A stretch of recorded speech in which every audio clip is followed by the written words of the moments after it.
Shalom, selamat pagi Bapak Ibu serta saudara yang dikasih oleh Tuhan. Kiranya berkat, damai sejahtera dan sukacita dari Tuhan Yesus Kristus senantiasa menyertai kita sekalian. Sebelum kita mendengarkan firman Tuhan dan renungan, marilah kita berdoa. Tuhan Yesus yang Maha Baik, kami sungguh bersyukur atas kebaikan dan kemurahan-Mu, karena Engkau Tuhan yang selalu melindungi dan memberikan pertolongan dalam kehidupan kami. Jika saat ini kami akan mendengarkan firman-Mu, kami memohon Tuhan mengurapi kami dengan Roh Kudus-Mu, agar kami dapat mengerti dan memahami apa yang Tuhan sampaikan kepada kami. Bimbing hati kami, agar kami mampu untuk mentaati firman-Mu. Terima kasih Tuhan. Di dalam nama Tuhan Yesus Kristus, kami sambut berkat firman-Mu. Amin.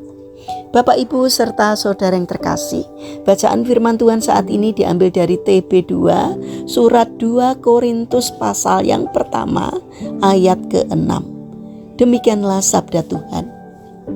Jika kami menderita, hal itu untuk penghiburan dan keselamatan kamu.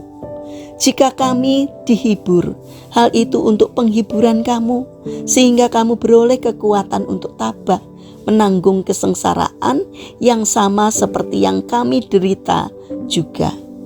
Tema renungan saat ini adalah dihibur untuk menghibur. Bapak, Ibu, serta saudara yang terkasih, pada tahun 2019, seorang fotografer yang bernama Tobias Baumgartner mengabadikan momen yang begitu menyentuh di St. Kilda. 2 ekor penguin terlihat berdiri berdampingan, seperti sedang berpelukan, memandang gemerlap lampu kota Melbourne di malam hari. Belakangan diketahui bahwa kedua penguin itu sama-sama telah kehilangan pasangan mereka. Sejak saat itu mereka rutin bertemu, berdiri bersama, dan saling menguatkan dalam keheningan. Foto tersebut bahkan menjadi finalis dalam ajang Ocean Photography Award. Gambar itu berbicara tanpa kata. Di tengah kehilangan selalu ada ruang untuk saling menghibur. Rasul Paulus memahami betul arti penderitaan.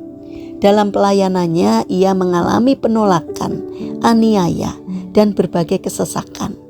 Namun melalui suratnya kepada jemaat di Korintus, ia menyatakan sebuah kebenaran yang dalam. Penderitaan yang ia alami bukanlah sia-sia. Ketika ia menderita, itu menjadi penghiburan bagi orang lain. Ketika ia dihibur oleh Tuhan, penghiburan itu pun mengalir kepada sesamanya. Bapak, Ibu, serta saudara yang terkasih, betapa seringnya kita merasa bahwa beban hidup kita terlalu berat. Masalah keluarga, pekerjaan, kesehatan, atau pergumulan pribadi terasa menyesakkan. Tanpa sadar kita menjadi begitu fokus pada luka sendiri, sehingga tidak lagi memiliki ruang untuk peduli kepada orang lain.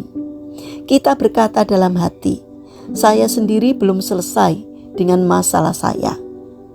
Namun firman Tuhan hari ini mengingatkan, justru dalam penderitaan, Tuhan sedang membentuk kita menjadi saluran penghiburan. Penghiburan yang kita terima dari Tuhan tidak dimaksudkan untuk berhenti pada diri sendiri. Itu dirancang untuk diteruskan.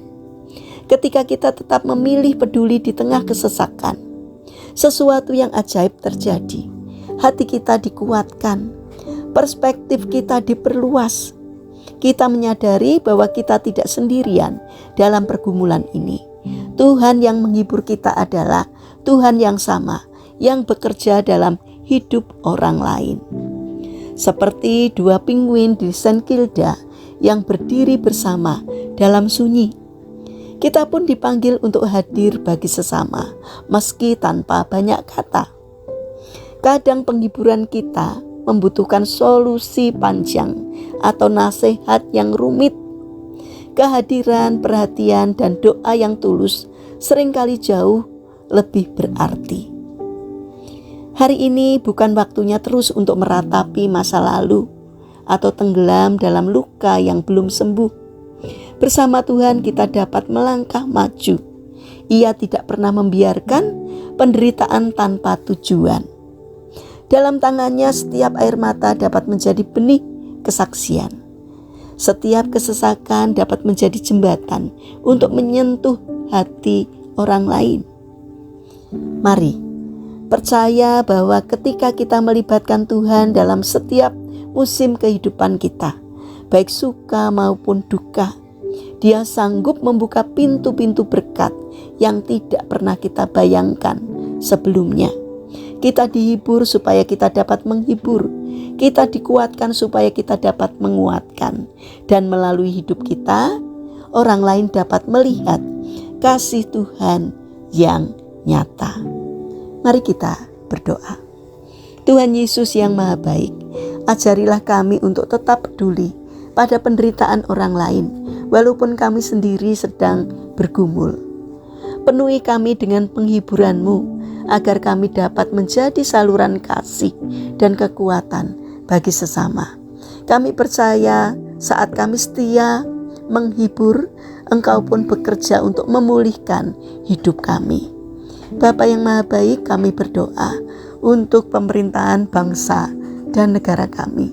Kiranya Tuhan berbelas kasih untuk memberikan hikmat kepada para pemimpin dan pejabat pemerintahan, baik dari tingkat atas sampai di pedesaan bahkan pelosok. Berikanlah hati kepada mereka yang bijaksana, agar di dalam menjalankan tugasnya seturut dengan pimpinan Tuhan. Berikanlah hati kepada mereka, hati yang melayani masyarakat.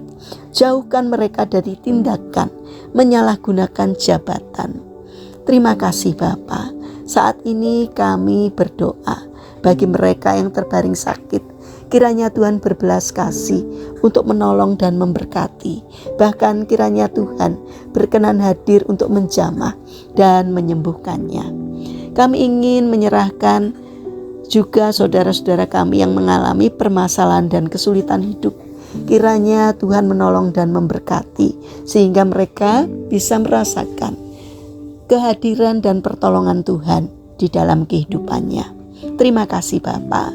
Kami ingin menyerahkan setiap rencana dan aktivitas kami hari ini kepadamu. Sertai dan berkati apapun yang boleh kami kerjakan, sehingga dapat mendatangkan berkat dan sukacita, tidak hanya bagi diri kami, namun juga bagi sesama kami. Terima kasih Tuhan. Kami serahkan seluruh doa dan permohonan kami kepada Tuhan Yesus Kristus yang menjadi Tuhan dan Juru Selamat kami yang hidup. Amin.